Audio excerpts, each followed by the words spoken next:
Coucou tout le monde, j'espère que vous allez bien. Aujourd'hui on se retrouve pour une nouvelle vidéo FAQ sur l'adoption du point de vue de la personne qui a été adoptée. Pour ceux qui ne me connaissent pas, donc je m'appelle Marion, j'ai 20 ans, j'ai été adoptée à Madagascar quand j'étais petite. Pendant longtemps j'ai eu des milliers de questions dans ma tête. Qui je suis vraiment? Pourquoi moi? Pourquoi mes parents m'ont abandonnée? Aujourd'hui j'ai envie de parler d'adoption, mais pas comme on en parle dans un livre, mais comme on en parle dans la vraie vie, de l'intérieur. Alors, c'est parti. Donc pour les questions, je vous ai sondé sur Instagram et j'ai eu pas mal de questions. Donc on va y répondre. La première question qu'on m'a posée, c'est la volonté de revoir ses parents adoptifs. Alors je pense que c'était plutôt les parents biologiques parce que mes parents adoptifs, je les vois souvent puisque c'est mes parents. Mais pour répondre à cette question, je suis très intriguée de connaître mes parents biologiques. Après, je pense que en tant que personne adoptée, on se fait toujours des films sur comment pouvaient être nos parents, pourquoi ils ont fait ça. Donc j'ai envie de savoir, j'ai envie de creuser, mais je préfère être encore plus mature que je ne suis actuellement et être prête aussi psychologiquement parce que je pense que ça fait vraiment quelque chose si un jour on a l'occasion de rencontrer nos parents biologiques. Deuxième question, quelle approche on a vis-à-vis de l'adoption à ton âge? Donc comme je l'ai dit au début, j'ai 20 ans et avant c'était pas facile parce que quand je disais que j'étais adoptée ou quand les personnes le voyaient parce que mes parents sont blancs, on avait toujours ce regard un peu bizarre sur moi. Pourquoi tes parents sont blancs et toi t'es marron? Ou l'inverse. Donc ça a toujours été un peu compliqué. Mais maintenant franchement, je suis heureuse et puis même quand j'étais petite j'étais heureuse. Mais maintenant, je me soucie beaucoup moins du regard des autres et je fais ma vie et puis voilà quoi. Le regard que j'ai, c'est que c'est un très bel acte, l'adoption, et que franchement, c'est un beau geste, c'est magnifique. Et aujourd'hui, j'ai une très belle vie et je suis très heureuse d'avoir été adoptée. Troisième question, personne adoptée, mais aussi du contexte, de l'âge d'adoption, la manière dont ça a été fait. En fait, pour expliquer un peu, la première fois qu'on est venu me voir à Madagascar, j'étais vraiment toute petite. Mais comme c'était un pays étranger à la France, les procédures ont pris énormément de temps. C'est-à-dire que quand je suis revenue en France, j'avais 18 mois, ce qui est énorme. Mes parents avaient déjà un certain âge à cette époque, mais ça a été beaucoup de procédures en fait pour être sûr qu'ils étaient prêts à adopter un enfant, qu'ils étaient prêts à l'accueillir, etc. Mais voilà, me voici et je suis très heureuse comme ça. Quatrième question. Est-ce que tu ressens parfois de la colère, de la tristesse ou de la honte d'être adoptée? Je ressens ni de la tristesse ni de la honte. Et je ne considère pas ça comme de la honte. Mais quand j'étais un peu plus jeune et que je faisais beaucoup plus attention au regard des autres par rapport à mes parents, ma famille en règle générale, parce qu'ils sont tous blancs, j'avais beaucoup de mal. Une fois, je me souviendrai toujours, mon père m'avait emmenée à un entretien et après on était allés manger au restaurant tous les deux. Donc mon père qui est plus âgé que moi. Et en fait, on nous regardait vraiment de travers parce que je pense que les gens se sont imaginés que c'était mon copain, mon conjoint, mon mari, tout ce que vous voulez. Et c'est le regard des autres qui me dérangeait. Et maintenant, je m'en fiche parce que ça me fait plus rire la réaction des gens qui sont un peu Ah bon? Ah d'accord, ça c'est... Je suis désolée. Ne vous excusez pas, c'est la plus belle chose qui me soit arrivée, donc il n'y a pas de souci. Pour vous expliquer un peu, encore aujourd'hui, il y a des choses que je ressens, notamment quand on va au restaurant avec mes parents et que j'arrive après eux, je les rejoins, mais vraiment juste derrière eux. Souvent, il y a une autre personne qui vient me parler pour me dire « Ah, vous avez réservé? » Et je dis non, parce que je suis avec mes parents qui sont là. Et souvent, la réaction des gens, c'est « Ah! Bah ouais. » C'est comme ça, mais franchement non, je ressens pas de honte, de colère ou de tristesse. Tristesse, c'est plus dans le sens qu'est-ce qui a amené mes parents biologiques à m'abandonner, parce qu'en gros j'ai été abandonnée devant un orphelinat. Après on m'a récupérée et on s'est occupé de moi et voilà. Aujourd'hui j'habite dans le nord de la France.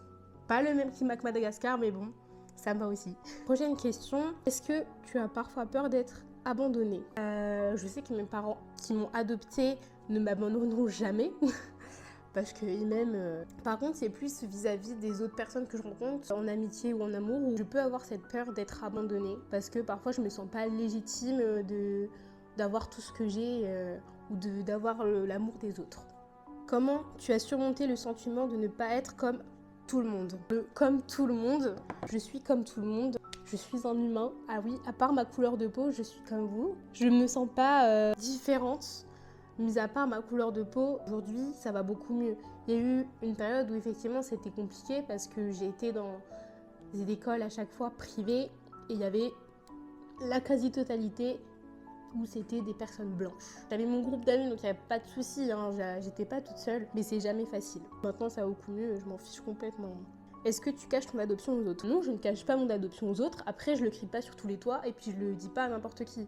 Ça reste quelque chose où avant je n'avais pas envie de partager, mais maintenant je trouve que c'est important parce que je trouve qu'il y a encore trop de gens qui ne connaissent pas trop ça, donc je trouvais ça intéressant d'en parler. Est-ce que tu penses que tu vas décevoir tes parents si tu veux retrouver tes origines? Non, pas du tout, parce que mes parents m'ont toujours parlé de ça, du fait qu'un jour, si j'ai le souhait de vouloir retourner à Madagascar pour découvrir le pays, etc., ils sont complètement ouverts à ça, même si c'est eux qui m'ont adoptée. Ils savent que je me pose des questions et que si un jour je me sens prête, ils me soutiendront à fond sur ça et que ça restera toujours mes parents dans tous les cas.